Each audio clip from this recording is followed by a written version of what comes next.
रूही और नहर होने वाले थे एक, तभी बीच में आई दादी की नई चाल।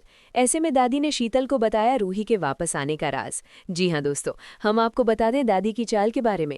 जैसे ही रूही और नहर किस्मत के सहारे एक दूसरे के आमने सामने आने वाले होते हैं, तभी दादी एक बार फिर अपनी नई खतरनाक चाल चल देती हैं।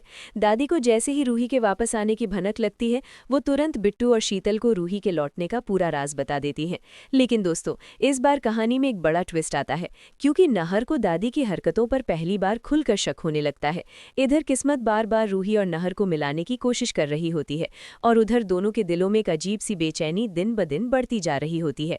कहानी तब शुरू होती है जब नहर स्पर्श और राहत को जयपुर ऑफिस में एक जरूरी मीटिंग के लिए बुलाता है। पहले तो रूही यानी राहत स्पर्श से साफ मना कर देती है, लेकिन स्पर्श समझाता है, राहत अगर तुम मीटिंग में नहीं आई तो हमारे हाथ से इतनी बड़ी डील निकल जाएगी। मजबूरी में रूही मीटिंग के लिए तैयार हो जाती है।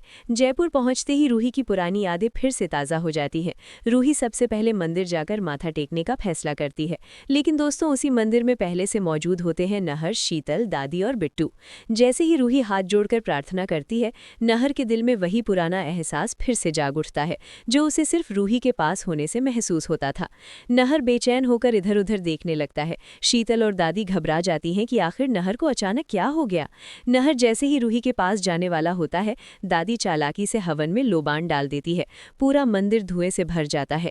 नहर रूही को ठीक से देख नहीं पाता और धुएं का फायदा उठाकर रूही भी वहां से चली जाती है। तभी वहां स्पर्श पहुंचता है और कहता है, राहत हमारी मीटिंग थोड़ी डिले हो गई है। रूही कहती है, ठीक है स्पर्श, मुझे थोड़ा काम है, तुम ऑफिस जाओ, मैं टाइम पर पहुंच जाऊंगी। इधर दादी और शीतल नहर को जबरदस्ती घर लेकर आ जाती हैं, लेकिन नहर घर पहुंचते ही दादी शीतल और बिट्टू को छोड़कर सीधा ऑफिस निकल जाता है। उधर रूही भी ऑफिस पहुंच चुकी होती है। मीटिंग शुरू होती है। स्पर्श नहर से कहता है, सर आज की मीटिंग के लिए हमारी आर्टिस्ट मिस राहत भी आई हैं। नहर पूछता है, कहाँ है मिस राहत? जैसे ही स्पर्श राहत को आवाज देता है और रूही सामने आती है, दोस्तों नहर और रूही दोनों के पैरों तले जमीन खिसक जाती है। दोनों के पास कुछ बोलने के लिए शब्द नहीं होते, आंखों से आंसू छलक जाते हैं, लेकिन स्पर्श की मौजूदगी में दोनों खुद को संभालते हैं और प्रोफेशनल अंदाज में मीटिंग पूरी करते हैं। लेकिन दोस्तों, दिलों में चल रहा तूफान अब रुकने वाला नहीं है। अब सवाल ये है, क्या मीटिंग खत्म होते ही रूही और नहर अपने दिल की बात कह पाएंगे? क्या नहर को दादी और शीतल की सारी साजिशों का पूरा सच पता चलेगा? क्या इस बार नहर उठाएगा वो बड़ा कदम जिससे दादी और शीतल सीधे जेल जाएं और बिट्टू के साथ रोमिल घर से बाहर हो जाए?